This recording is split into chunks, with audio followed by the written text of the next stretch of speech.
भावनाच्याबरोबर आम्ही आहोत. आपल्या सगळ्यांच्या तक्रारीची आपल्या सगळ्या भावनांची पोलीस प्रशासनाने दखल घेतलेली आहे.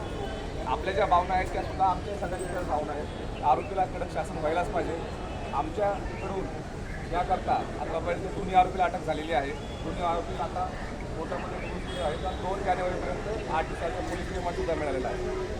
आता त्याच्यामध्ये विशेष सरकारी वकील माननीय CM सरांच्या आदेशाने त्यामध्ये विशेष सरकारी वकील म्हणून अजय मिसर यांची सुद्धा नेमणूक त्या ठिकाणी झालेली आहे.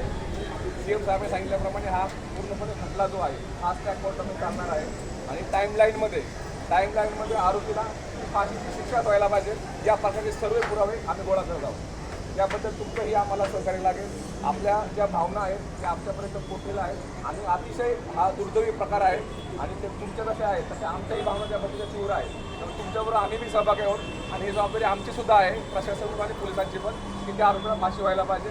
संपूर्ण जबाबदारी आम्ही घेतोय पोलिसांच्या वतीने आणि आपण शब्द देतो की या ठिकाणी आरोपीला फाशीच होईल. विशेष सरकारी न्यायालय मध्ये त्याचे केस चालेल आणि विशेष सरकारी वकील आपण नेमून होईल.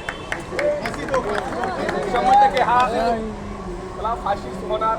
याकरता जे काही लागतील ते सर्व पुरावे आम्ही गोळा करत आहोत आणि त्याला फाशीची शिक्षा होणार याकरता आम्ही सर्वजण त्यामध्ये करणार आहोत. धन्यवाद.